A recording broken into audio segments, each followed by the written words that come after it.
Quick story. So I was a freshman at LSU, and I remember from my dorm, it was called McVoy Hall, and I would walk across campus to try to put my hand into the ring for the LSU football team. I wanted to go work for Les Miles or potentially walk onto the program. And for 3 consecutive days, I walked all the way over there. In fact, it was a lot more lax to security. I went into the building 3 times and I never mustered up the courage to ask for a role with the team. I don't know why. I am one that at times fears failure, but I was just a freshman. I was like, my whole life is ahead of me.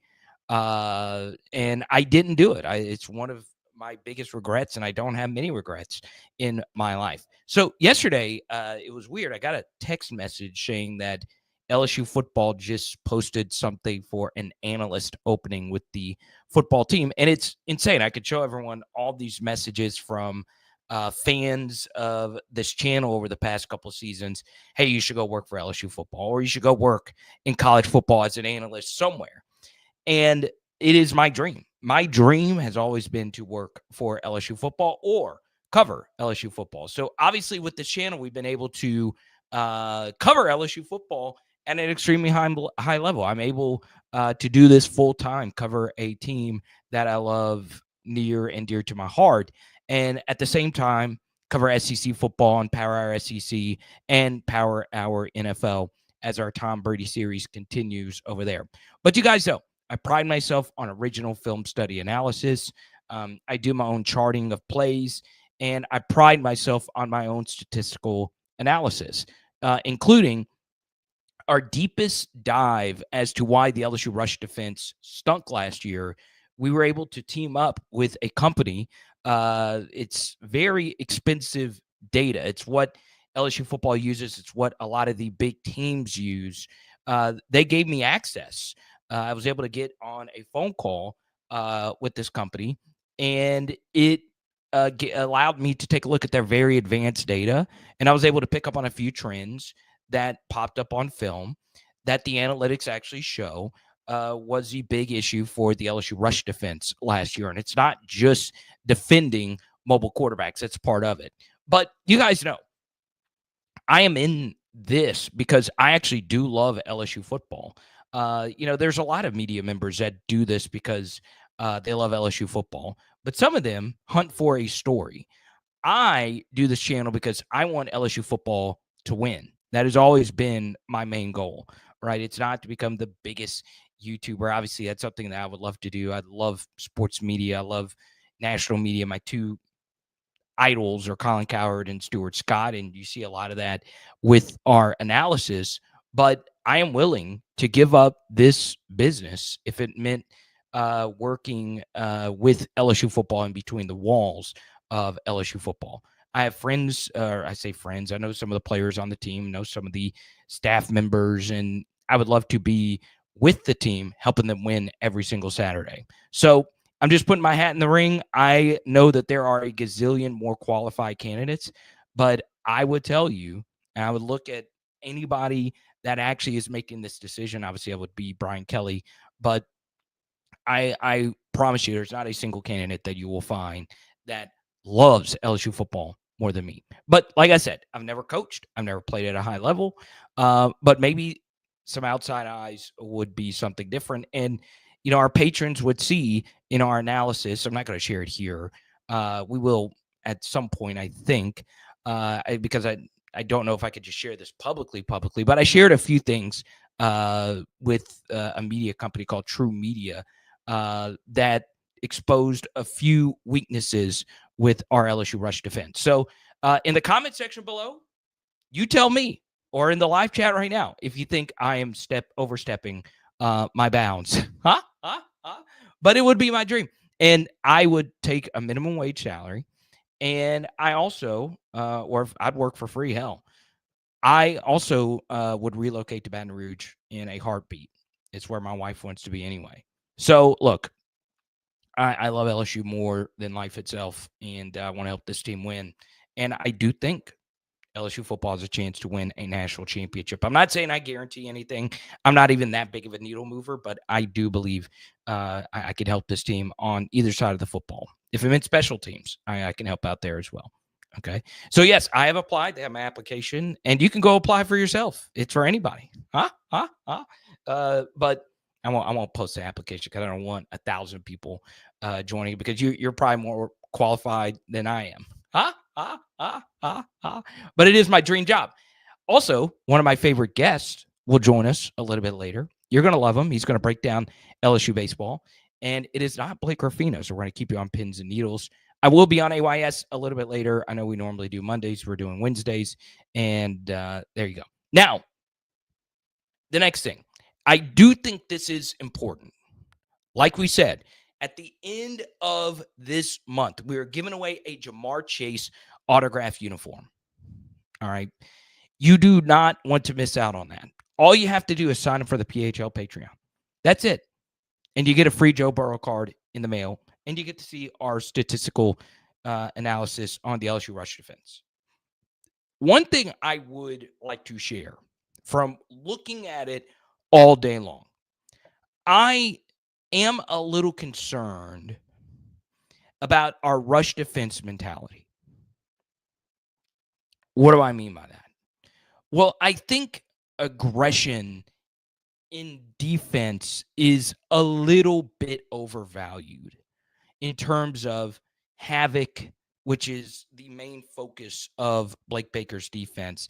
I don't mind a havoc-minded defense. In fact, many defenses want to create havoc. They want to create turnovers. They want to create chaos up front. And that's who Blake Baker's personality is. There's nothing wrong with that. But what I think happened with LSU's rush defense is when you had the mentality, hey, I'm going to go make a play, you can get caught up in the adrenaline of that mindset and not actually carry out your assignment. You know, one thing you look at when you break down LSU's rush defense is that, yes, there was an increase in our yard per play, not only in overall total yard per play, but our rush defense yard per play. But our EPA rush defense was actually worse in 2024 than it was in 2023. Now, I won't get into what all EPA means, but what I think happened is EPA obviously is expected points added. And the best way to increase your EPA is with explosive plays. And our rush defense gave up a lot of explosive running plays.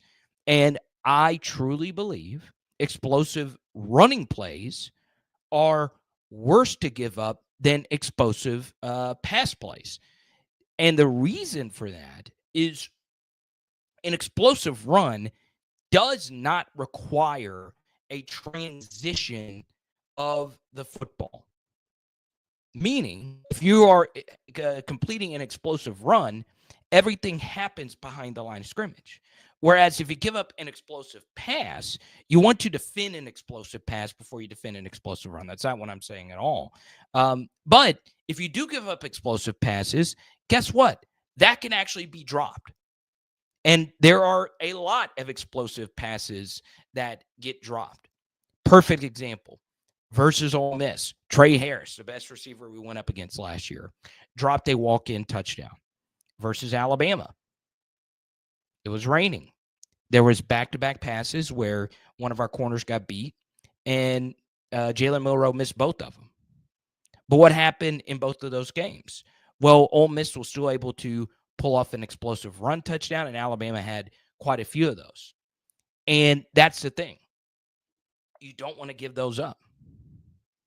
You don't want to give those up. All right. So there's a few things you can do about that. And obviously, they are the staff is way smarter than me when it comes to defending that. Kyle Williams, I think, is going to help out in a major way with that. But you know, I do worry that some of those mistakes last year might pop up again this next season, and I think some of that could be our over aggressive mindset, in particular at the middle of our LSU defense. Okay. Now, next thing, we're going to get to some of your comments. we're going to talk some LSU women's college basketball, and then we'll get to our guests at 6:30 talking some LSU baseball. Okay. What's up, Donald? Good to see you. Tony says, give me the job. I have never seen this commenter before, but welcome from the 616. I'd sign it. Been tuning into your offseason analysis for a couple of seasons now. There you go. I appreciate it. Paul Eskin says the same thing. Welcome. Yeah, you got to go for your dream, Buster. There you go. I will say, I would have to give all of this up. In fact, I would more than likely have to give up a lot of what I do on weekends, which of course is DJing and consulting with weddings and different events and all that stuff. So I would probably, and also moving, I would definitely be losing and have to give up this thing that I love more than life itself. But the only thing that I would love more than doing PHL coverage is obviously working for the team. So there you go. Now, I do want to talk really quickly about LSU women's college basketball because we are beginning to turn the page for football. And I do want to talk about what needle movers actually mean in women's college basketball.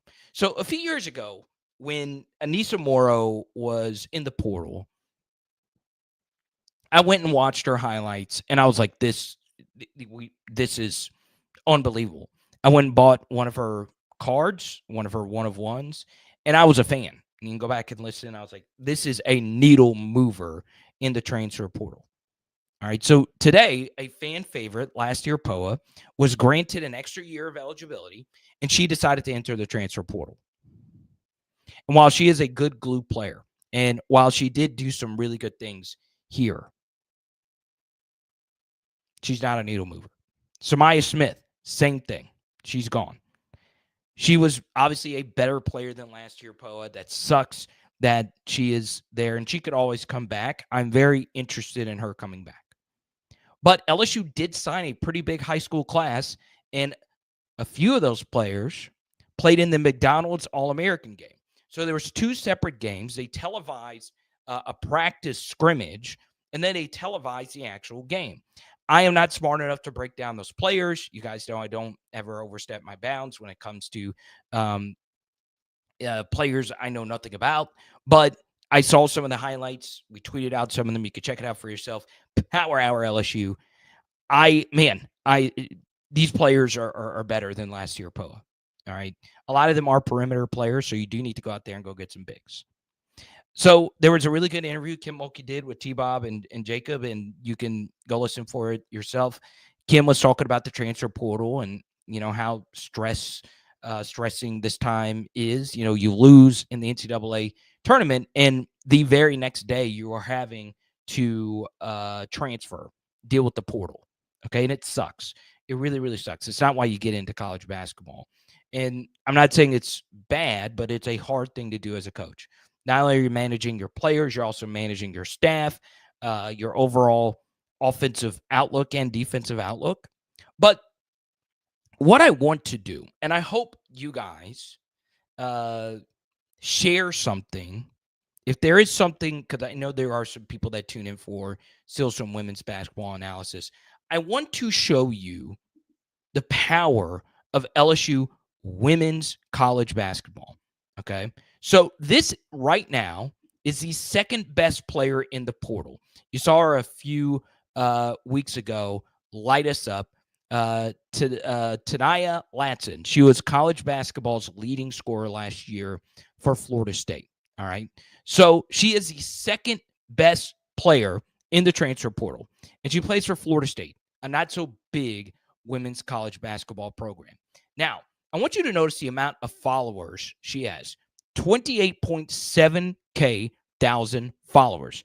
It may not mean a whole lot to you. I'm not an Instagram fan myself, but this is not a lot of followers, especially when you compare it to the best player in the transfer portal. She plays at a bigger program, and her name is Olivia Miles. Okay.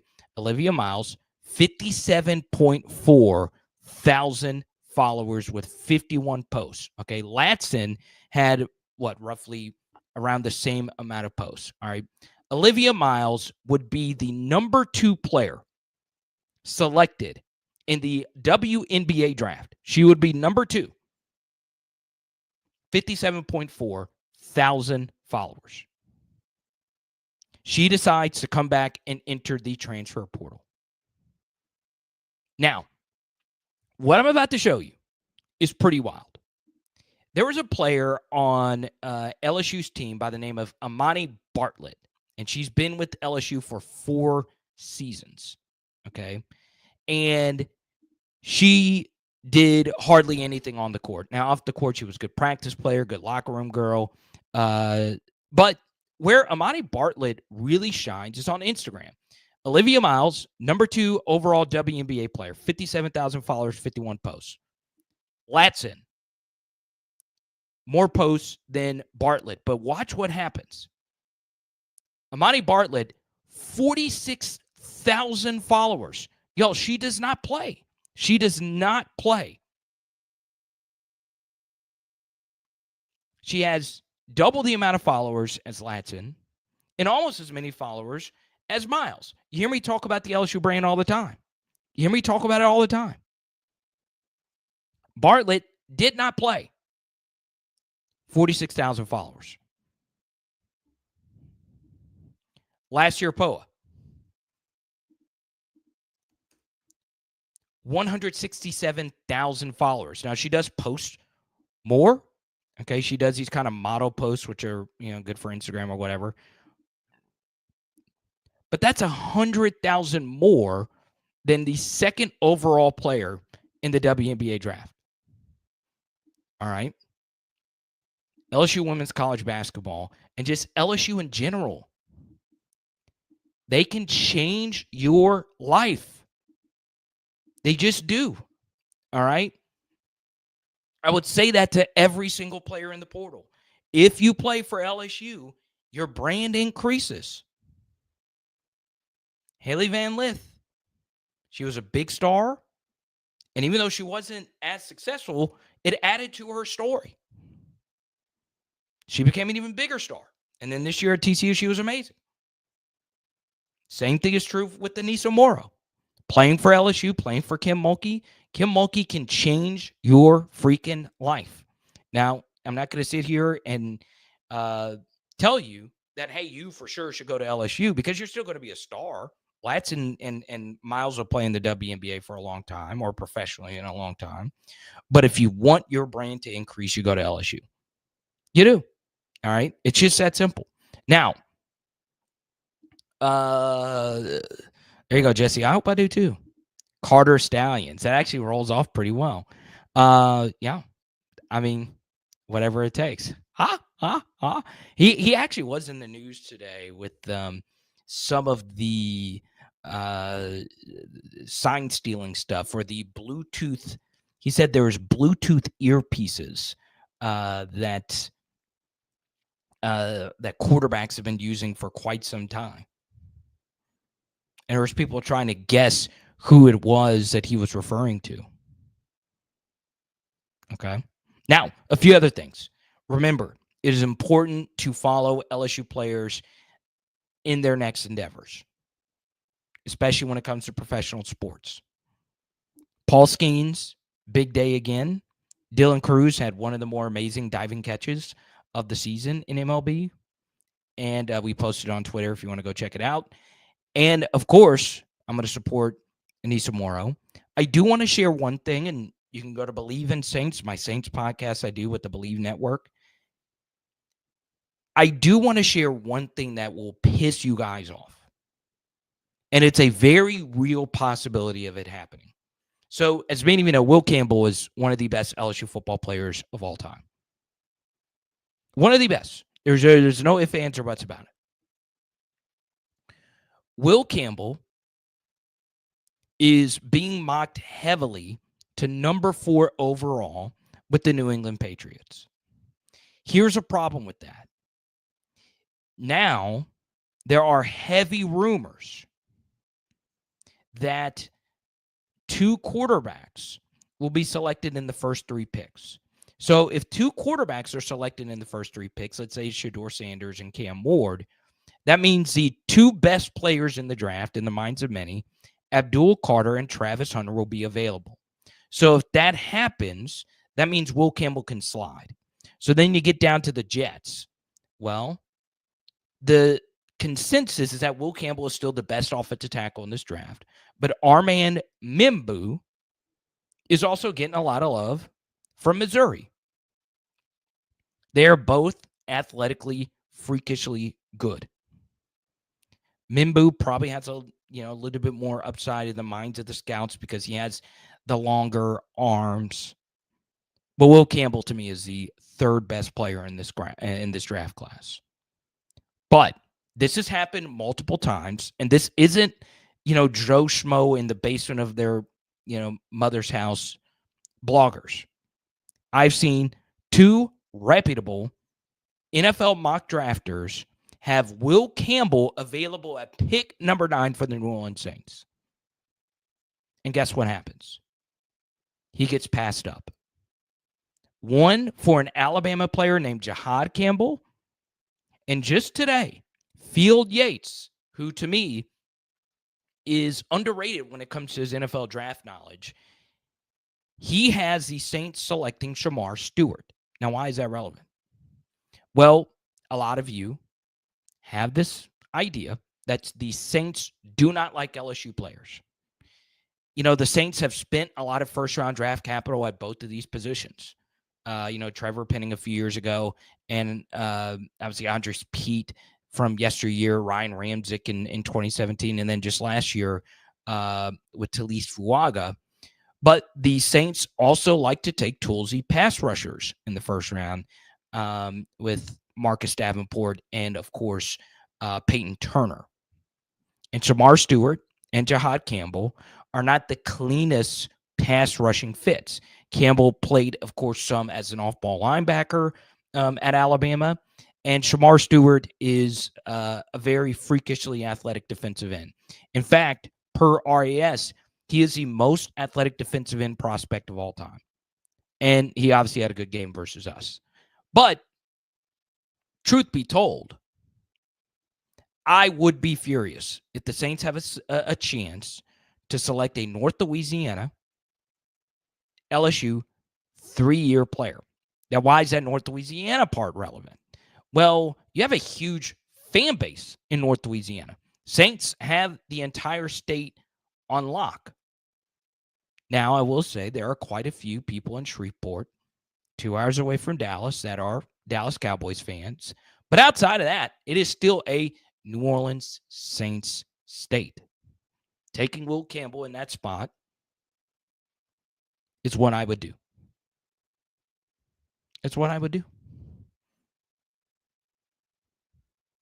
But we'll see what happens. Apply to USC. Hey, I'll get my foot in the door at USC.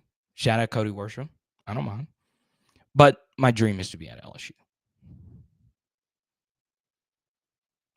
Jeremy says, let's go, Carter. You got this. Hey, well, I actually do have like a Google Doc of everything that I think I would bring to the table as a football analyst. Now, our guest is here. If you want LSU baseball coverage from a guy who's had boots on the freaking diamond, his nice shoes have dirt stains on them. A man who has gotten to talk to Jay Johnson and the players on the team. We'll talk about that. We'll also talk about his practice reports. That's all coming up right after this. Let's go! On a journey together with Zion Imaging. I want you to see this experience up close. And me as a wedding and event DJ, I watched how everybody had so much fun with Zion Imaging. And a big reason for their success is the team. Yes, Jaron Thomas and his family started this off as a passion project, and they have one simple goal in mind: taking your event to the next level. Whether it's a wedding, reunion, quinceañera, school, or corporate event, Zion Imaging is all about family-friendly fun. And I gotta show you on this tour the high-level technology that quickly sends your video session to your phone, whether it's iPhone or Android. Yes, it's the Zion Imaging 360 spin booth experience serving North Texas, North Louisiana, South Arkansas, Orlando, and more. Give us a call, 318-469-4265. Check us out on Facebook or book us at Zion Imaging, XYAN Imaging. Are you a die-hard LSU fan? And would you like to understand the complex game of football better? Well, sign up today for our PHL Patreon. This is his second touchdown. Counter G while you're pulling the guard. We dive deep on recruiting and the transfer portal at a level that you have never seen before. Film breakdowns from so many different angles, and my personal favorites, oh yeah, the analytics, baby. I like to get nerdy. We take a look at cutting-edge statistics that help all of us understand LSU football even better. And guess what? Every new sign-up gets a Joe Burrow card in the mail for free. But we got to save the best for last. Our private Discord community of LSU fans from around the globe. Sign up today. Patreon.com/LSU football and put your name on our wall of patrons. Special thanks to everybody who's on here. Let's freaking go. Yes, sir. Mr. John Eads makes his return. Make sure you give him a follow. That's John, JOHNEADSWAFB. John, your thoughts on LSU baseball after we're at the midway point of the season? Great. I mean, it's the program's best start since 2013. What are they? 26-3, 27-3 now, 27-3. You think about all the success the program's had in recent years. They win the national championship. They've been to Omaha several times, but for 12 years, they haven't started the season as well that they have. Like, not even the team that had Skeens and Cruz and Morgan and all those fantastic players got off to the start that this team is. So, it's kind of easy when you're a fan of this team, you live, in Baton Rouge, whatever the case, to take for granted greatness because you've seen greatness so much. But what this team is doing right now, some people might, maybe be downplaying how good they are and what they could accomplish. But this is one of the best teams in college baseball, no doubt. I think people still aren't giving them enough credit for what they're capable of and what they've done to this point. I feel like there was a lot of excitement. They went to Texas. They lost 2 out of 3. Learning experience, also a great team they were playing. Since then, people have kind of cooled off on LSU, but I think they're going to really show some people what they've got in the next 2 weeks. 7 straight road games, 3 at OU, at Nichols, and then 3 at Auburn. And I could see a scenario in which they win all 7. And then people are like, wow, this is a good team. You go to the game. So how many games have you covered in person this year? I've been to all of them except for the games that were at Texas. Okay. So 27 to 30.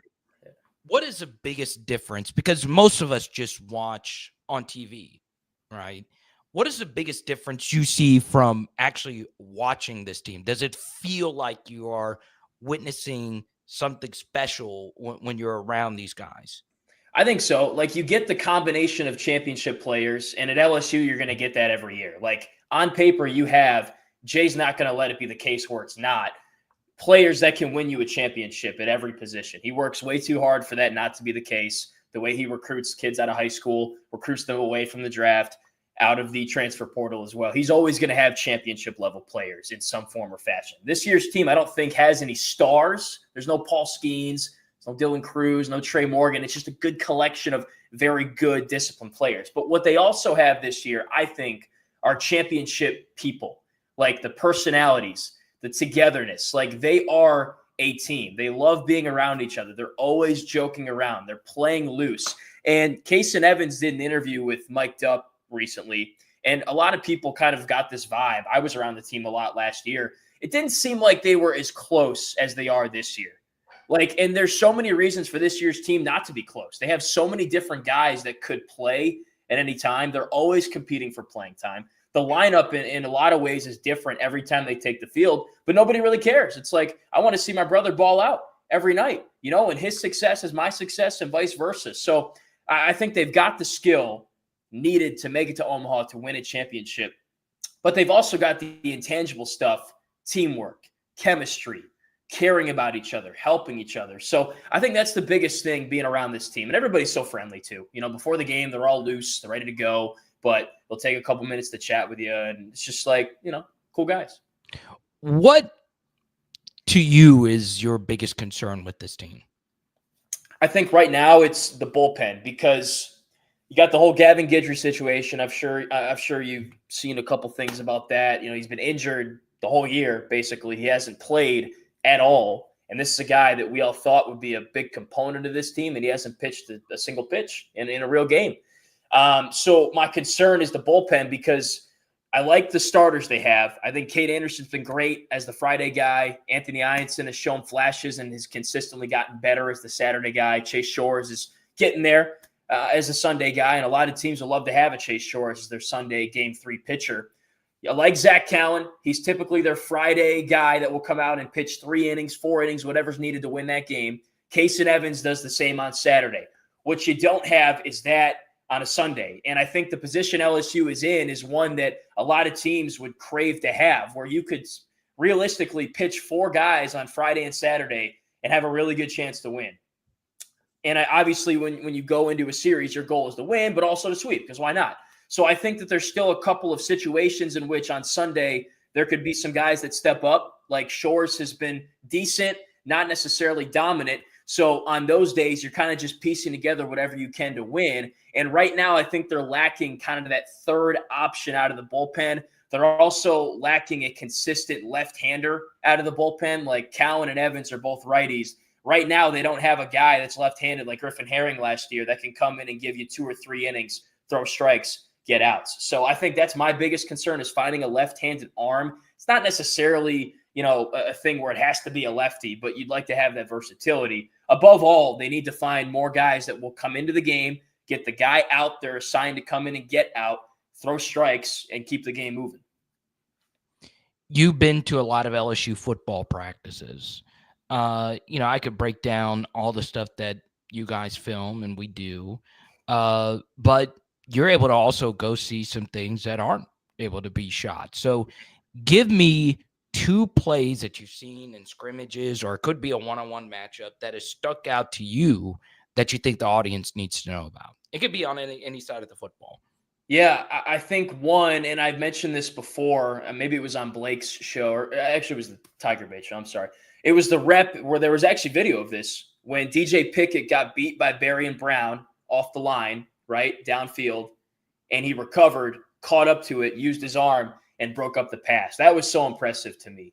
Like, he's 6'3", he's a lengthy guy, but 6'3" corners don't grow on trees. You'd probably know better than I would. I tried to go back and find the last LSU corner that was like 6'3", 6'4", whatever it is.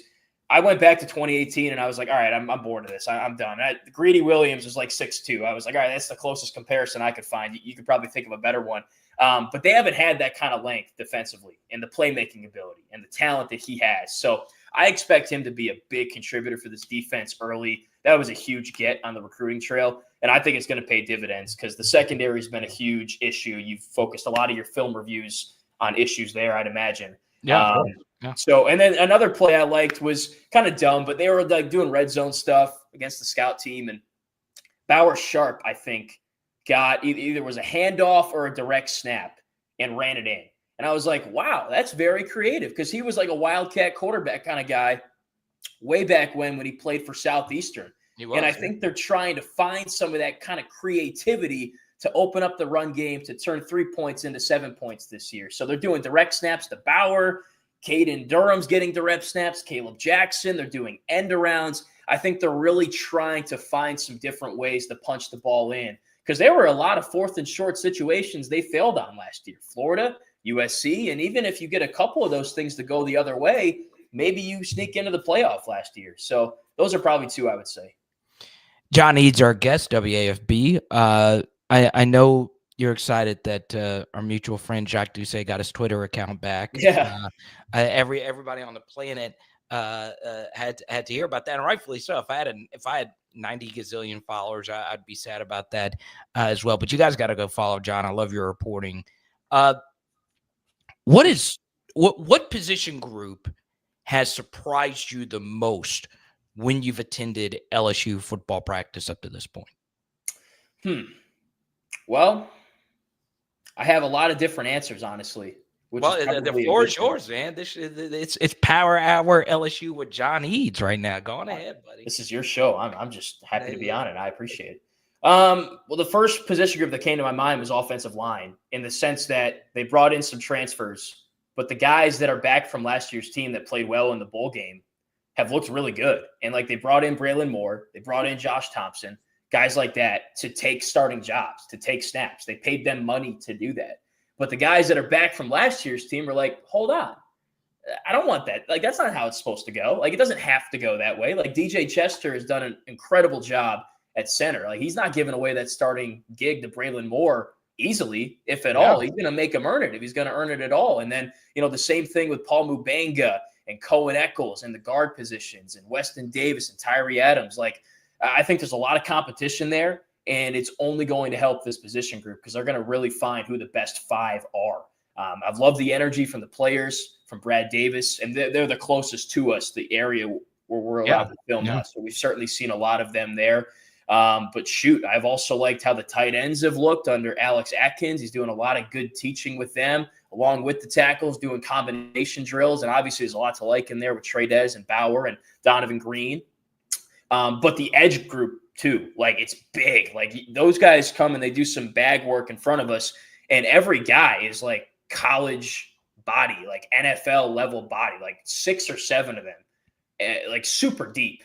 So I think there's going to be a lot of room in there for creativity and for versatility to shuffle guys in and out and put them in really good situations. So it's probably a good thing that 2 of my 3 answers, if not all of them, were related to the line of scrimmage and the trenches. I think they've really put a lot of investment into there, and that's going to help them a lot.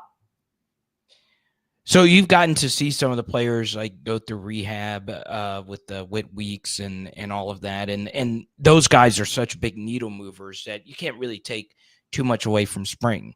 Now, let's get something straight. You covered LSU spring football last year, correct? Mm-hmm.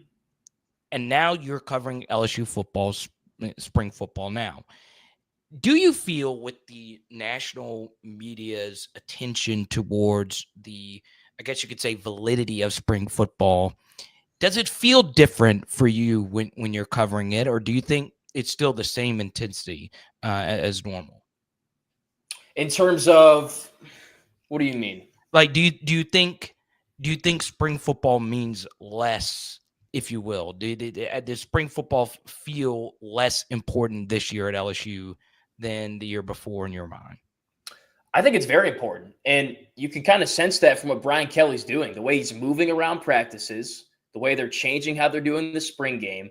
I think they're really putting an emphasis on this. Like, I feel like maybe for years, the status quo was you practice 15 times, whatever, we'll play a spring game, and all right, let's go home for summer break, everybody. But this year, he's canceling practices, moving them around from spring break, because he wants everybody's best every time they're on the field. Like, they were supposed to practice last Friday.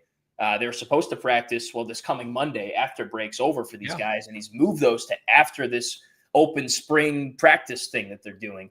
So I think they're being really intentional with what they're doing, because they understand that while right now it may not seem like a big deal what they're doing, what they're working on, it will in October and November. And maybe he's learned that the margin for error, especially in this league with the schedule you play and some of the little things, the techniques, the fundamentals you've got to do well that are the difference makers and separators in some of these close games, you've got to iron out months ahead of time and rep again, and again before the season gets there. So I don't know. From where I'm sitting, it seems like they're putting a big emphasis on what they're doing. They're being extremely intentional about what they're doing, because they know this is a big year. They put a lot of money into this. They're putting a lot of time and resources into this, I think more so than years before, because maybe they thought that the way of doing things before was good enough to get the job done. But clearly it's not, because they haven't gotten over the hump.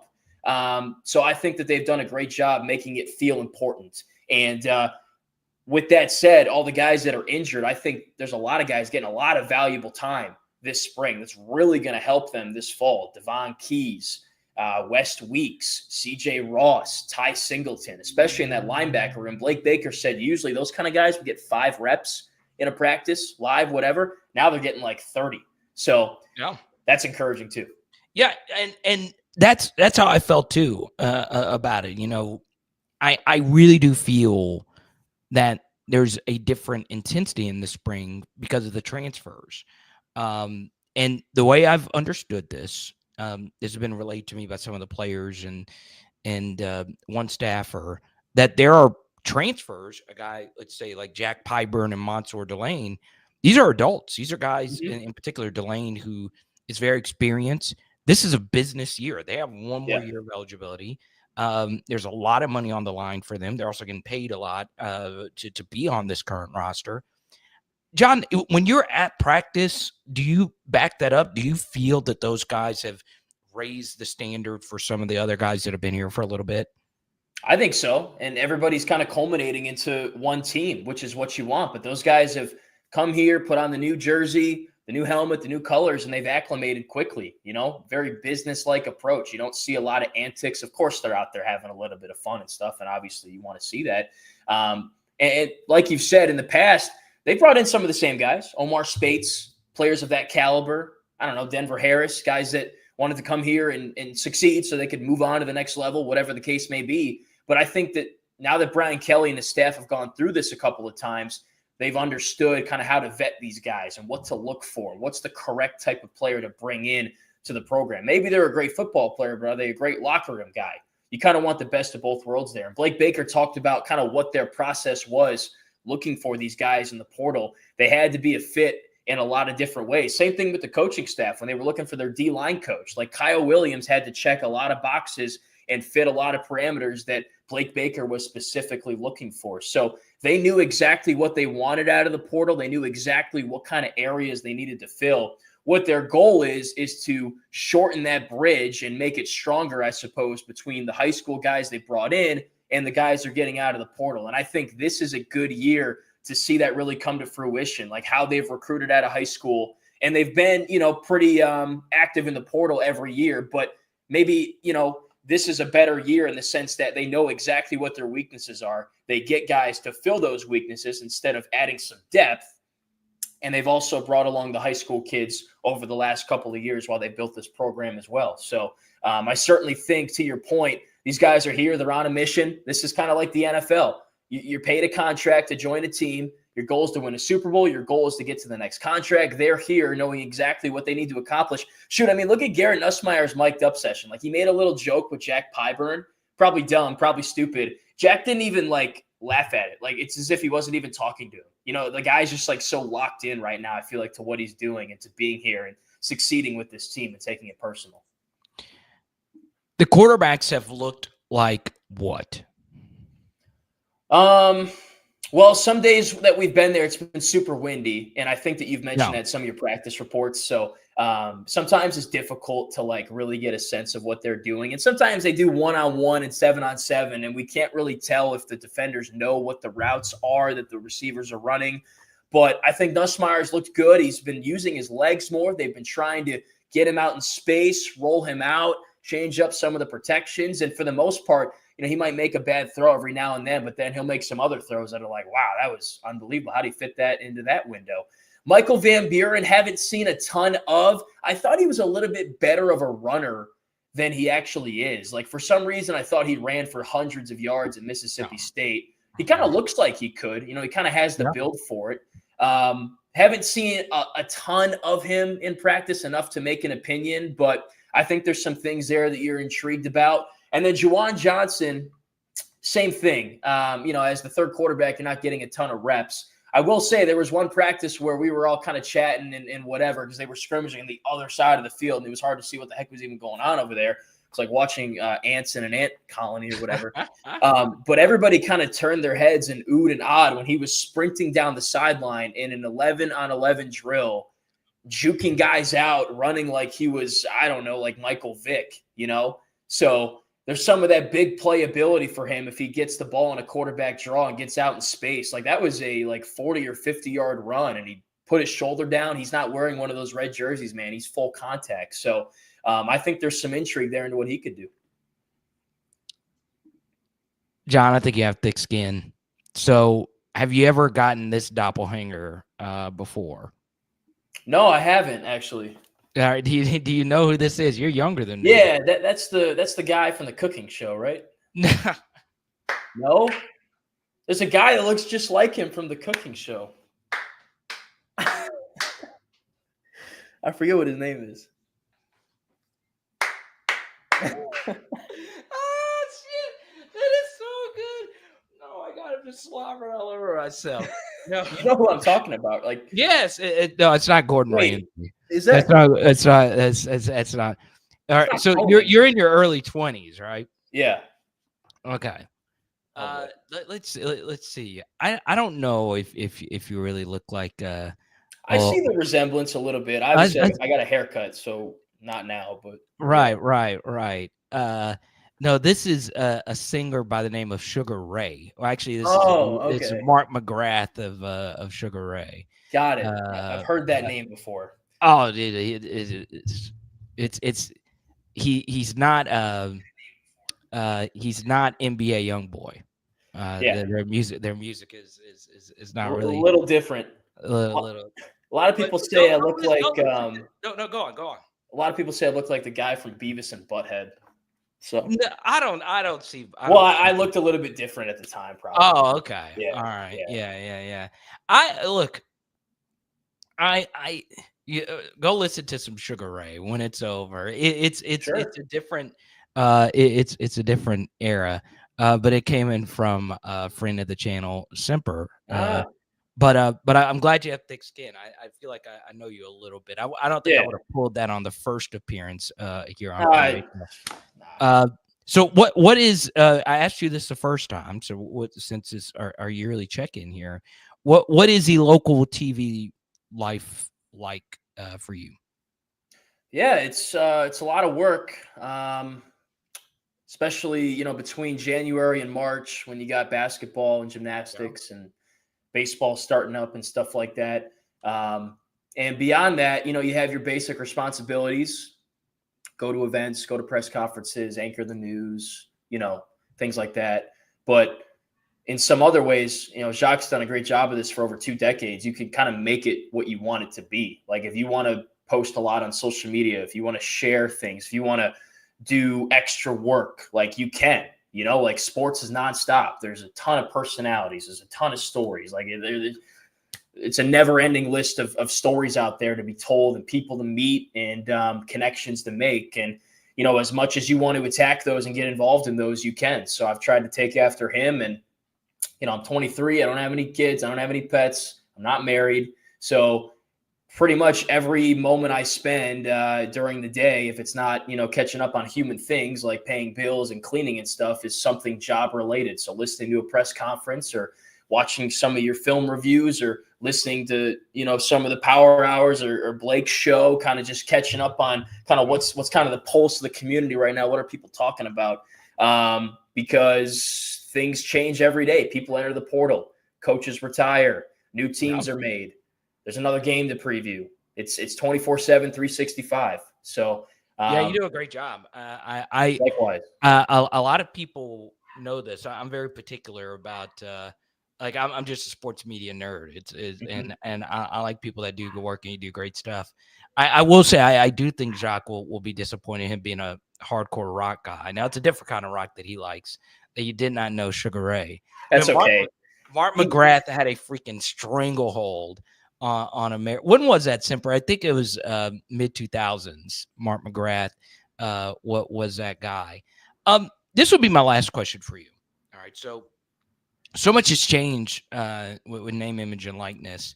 So you actually have to interview these players, and not only do you interview the current players, local TV reporters in particular, you have to put an emphasis on high school players. Mm-hmm. So with NIL, have you felt a difference in the interviews that you do with players, knowing now that the players that you're interviewing actually are worth something?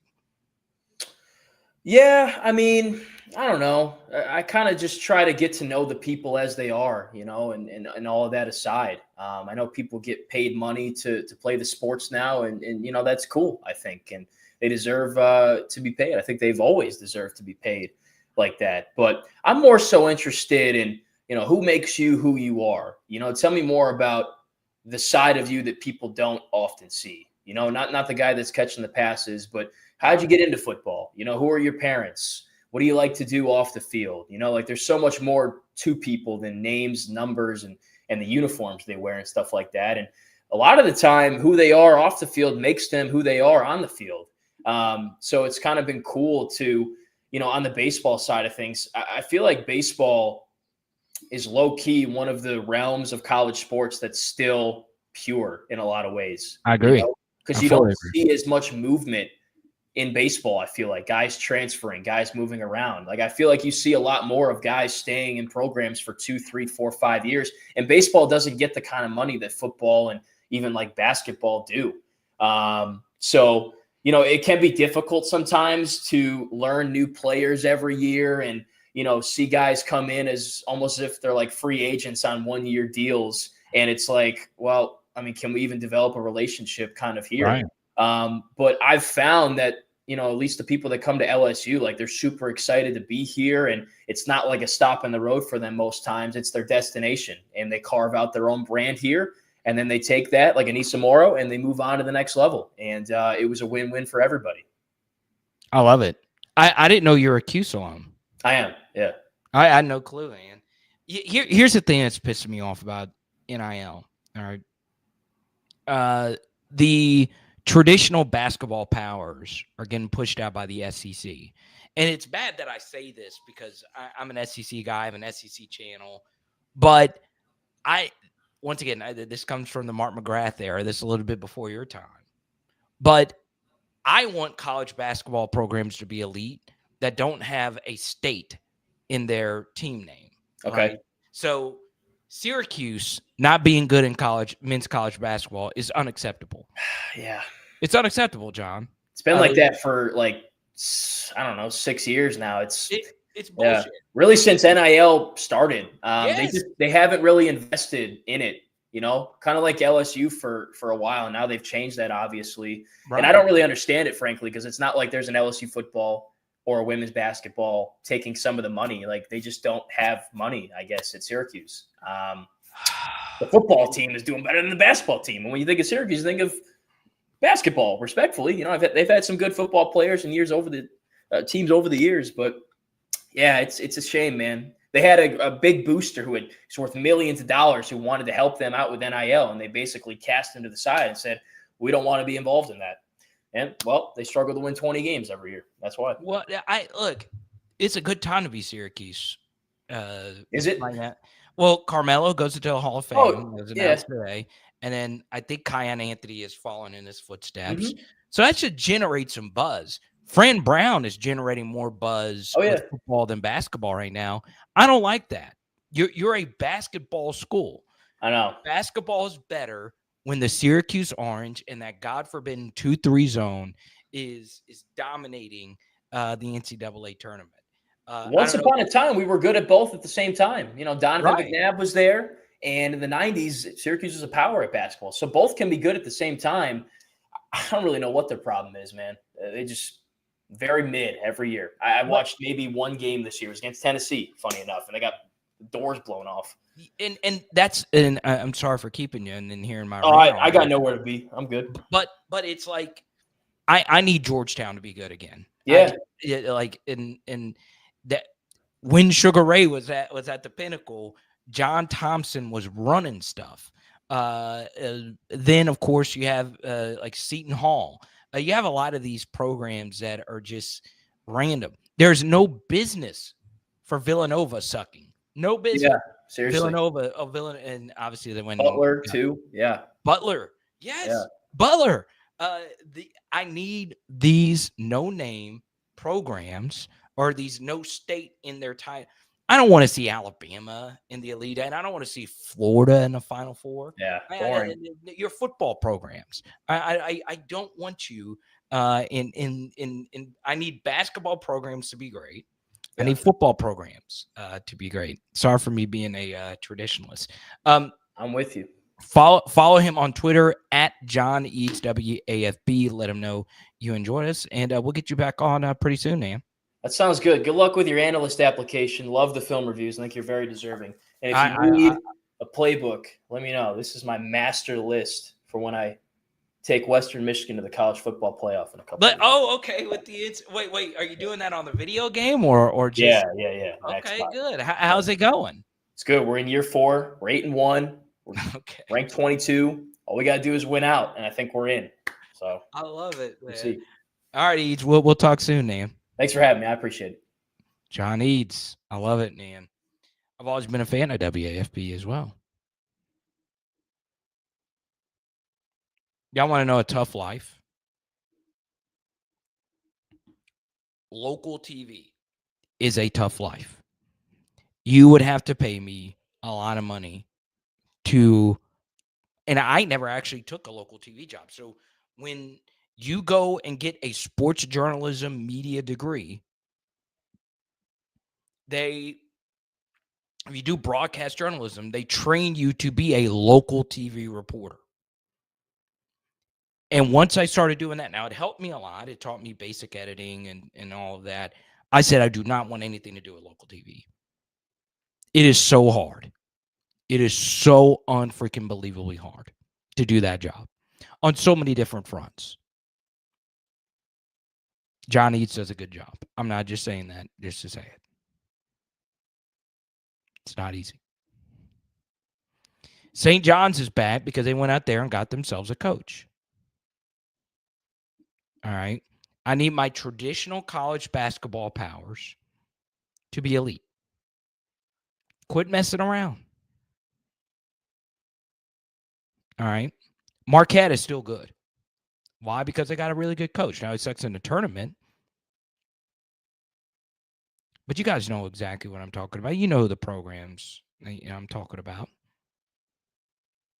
That was a good deep cut one. Butler. I need Butler back in the NCAA tournament. Could you imagine the world that we live in today if Gordon Hayward would have hit that 70-footer to win the whole thing? That would be the most famous shot in basketball history. It would be bigger than the Chris Jenkins shot versus North Carolina.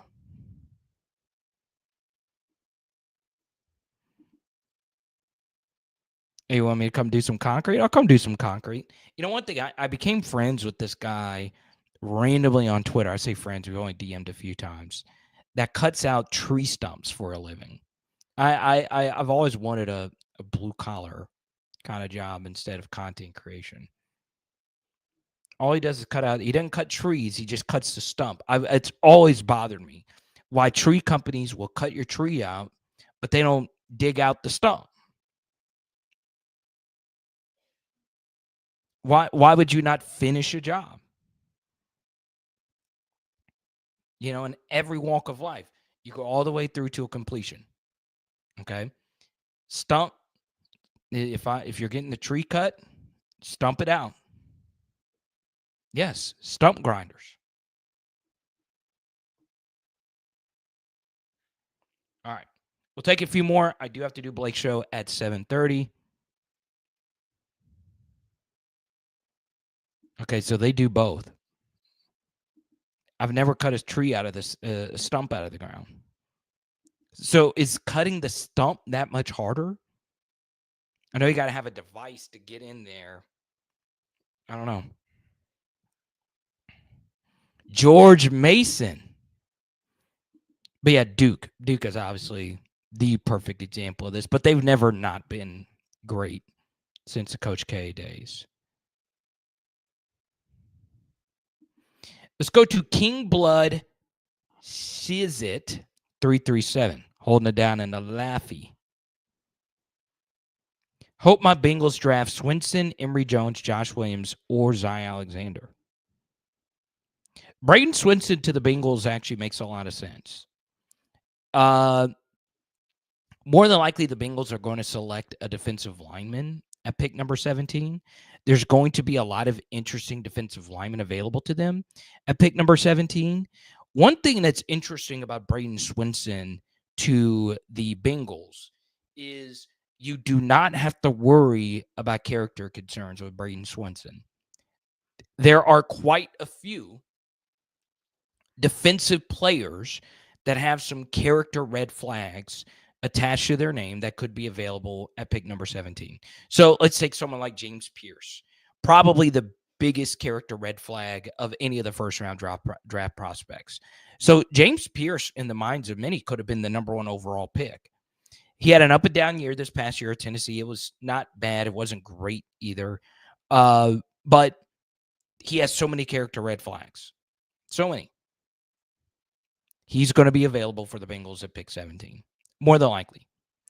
Would the Bengals want to do that again, though, when they got bit pretty bad by a character red flag, also from the SEC the year before, and Jermaine Burton? I don't know. I don't know if they want to go that route again, because out of everyone in the NFL draft, Jermaine Burton probably had the most character red flags in this past draft. Okay. Sibley wants you to go pull a stump out of the ground.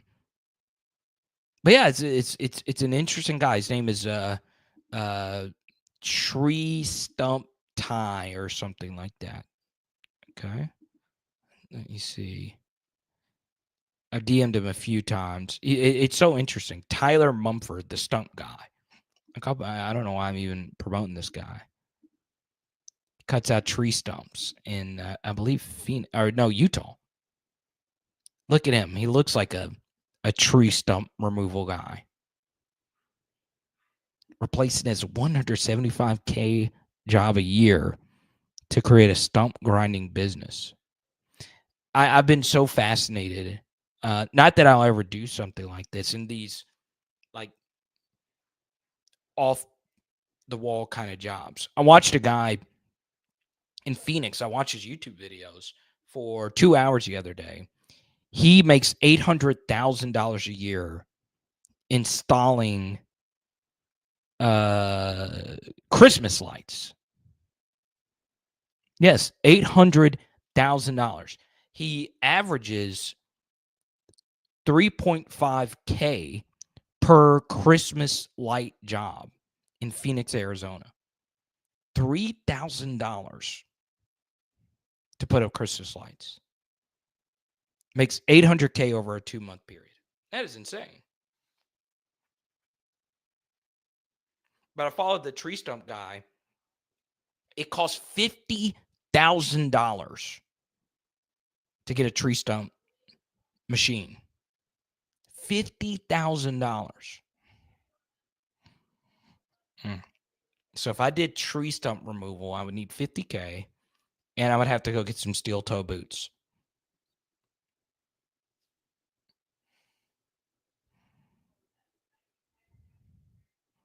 I don't think I could do the Christmas light thing. I don't know. I've been thinking about getting like an off-season kind of different job. Michael says, LSU has gotten easy to scheme against since you've been doing breakdowns. LO might be doing too good of a job. I get this message quite a bit. I know, Michael, you're more so joking. I do not think, and I really do believe this, I do not think my film breakdowns help any team. Okay. Like I said, I met with the number one data analytics company today. I met with them for an hour, and they gave me access to their data that cost a lot of money. So they've given me access to it, and they're letting me, extrapolate whatever I want from it, from the college and the NFL side of things. So over the next couple of weeks, I'll be doing a lot of breakdowns on it, and they're giving me a few weeks access to this data. So we've already done our rush defense data, and there was a lot of weird trends, including one that, like, this was the weirdest trend that I saw. Once again, a lot of this could just be noise, because in football, we're dealing with quasi small sample sizes. But I will share one thing that I found is that the LSU rush defense was terrible on first down, terrible on third down, terrible on fourth down, but beyond elite on second down. It's weird. I had to reload the data a few times, and I was like, that is so strange. So what I'm going to do later tonight is figure out why that is the case. And what I would do is say, hey, is it a player that we would play on second down? Were we rotating him out the field too often on third down? What were the types of second down calls that we were making? Were we more aggressive? Did we have more shade techniques or whatever? There's 1,000 different questions you can ask. And it could just be random, like we said.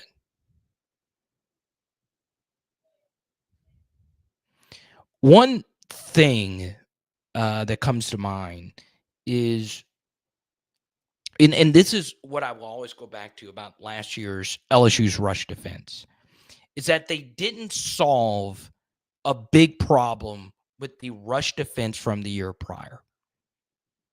And this honestly is simple logic. The hardest thing for any runner with the football in his hands to do is break tackles. Okay. There's not a lot of guys out there that can break tackles. You want to know why Josh Williams was able to play so much over the past couple of seasons? He could break tackles. Now, the reason he wasn't some elite running back is that when he broke tackles, he didn't have the high-end ability to really turn that into something. Now, there were some cases where he did. First play of the third quarter in 2022, he broke the tackle of second-round defensive tackle Javon Dexter, who weighs over 150 pounds. You can't say it was fatigue because it was the first play of the third quarter. And Josh Williams ran him over and had a 50-yard run after that. But Josh Williams had a lot of runs where he would get away from the first tackler and then only gain another yard or so. And what that, if you actually watch Josh, what that basically told you was the key to stopping the run isn't necessarily tackling the guy. That sounds counterintuitive. The key is slowing him down enough where other players can help you.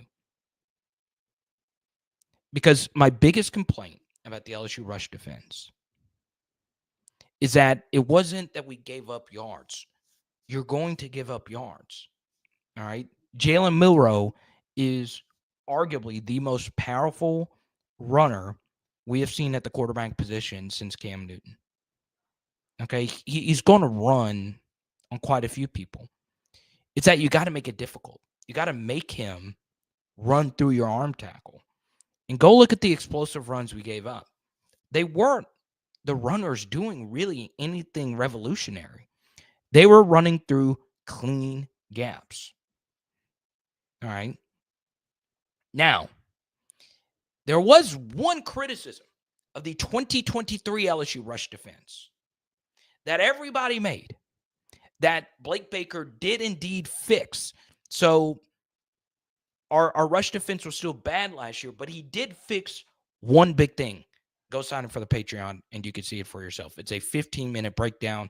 It's a lot of data if that's your thing. And by the way, you get a Jamar Chase jersey or you get a chance to win an autographed Jamar Chase jersey. Okay. Sibley says, running for a shut. Okay, so you're saying if I want to do the tree stump thing, I should, and I really don't want to, but it is interesting. I should rent the machine.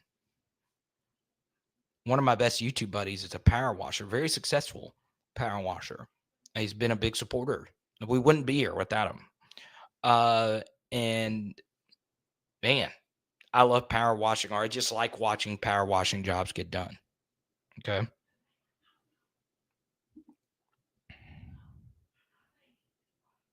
There you go. Brew and CJ, welcome. One of my really good film buddies is a guy by the name of Chris Osgood. You should go follow him if you like film analysis. Chris is a great guy. And I kind of wanted to meet him. He didn't go to Baton Rouge last year. And I get it because there weren't a lot of Deshaun Foster believers. Thank you. And we have built a very fun community. Yeah, Bruin, appreciate you, buddy.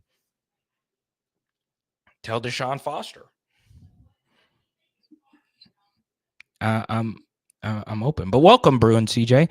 I actually appreciate fans of other teams that still hang around from our breakdowns. One of the biggest super chats I've actually ever received was from a UCLA fan. I need to go look his name up, and it wasn't from this year's matchup. It was actually back in 2021. It was right when the channel got monetized. I think his name was randomly Don.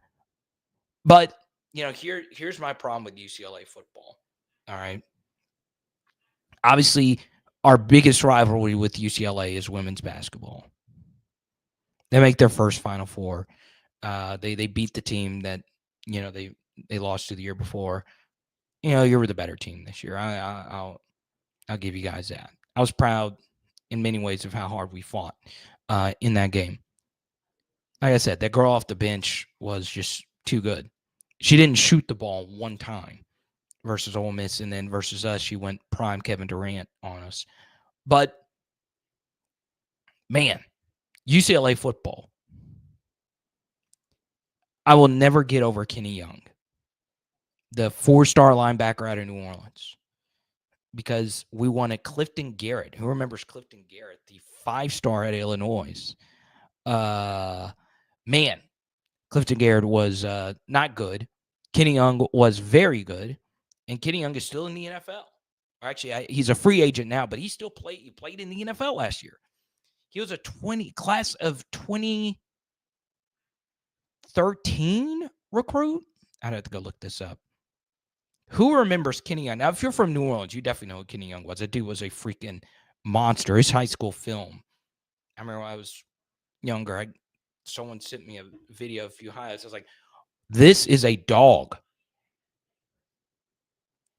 Why in the hell is Kenny Young now wearing an LSU uniform? Holy crap, this dude is freaking good. But yeah, there's quite a few UCLA football players that I've enjoyed. I was a DTR guy. I like DTR. Zach Charbonnet. There you go. Who are some other UCLA throwbacks that I enjoyed?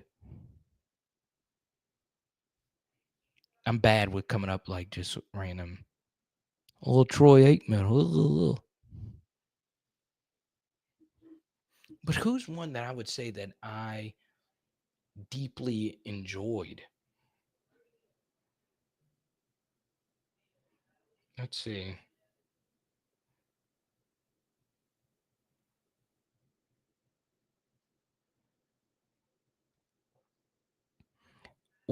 Dude, UCLA's had some studs. Okay, obviously the most famous UCLA athlete of all time, who's been in the news, ironically and unfortunately lately, Jackie Robinson. But that's a different sport. Kenny Clark went to UCLA. Gaston Green went to UCLA. Eric Kendricks. Maurice Jones-Drew. And the best UCLA football player of all time, Jonathan Ogden. He's better than Troy Aikman. Now, he's not as accomplished, but he's a better football player than Troy Aikman.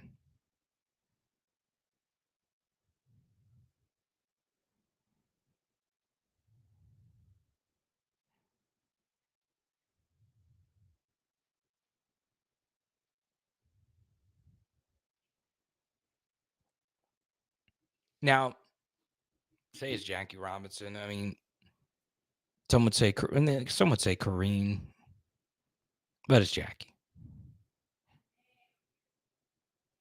You can make a case of Kareem Abdul-Jabbar is the best college athlete of all time. And those John Wooden teams. To me, the best college athlete of all time is Patrick freaking Peterson. Let's go, PP7. All right. I need to see each and every one of your beautiful faces. Rick Neuheisel. Who remembers old Rick Neuheisel? Great coach. Also can sing. Rick Neuheisel can sing. I'll be on Blake's show here in just a minute, so we'll see you over there in just a second. And wish me luck. I just applied. I doubt it's going to get into the hands of who really needs it. Adams! Power Hour. LSU. Boom! Tonight, we are doing Mahi Mahi Part 3. Let's go.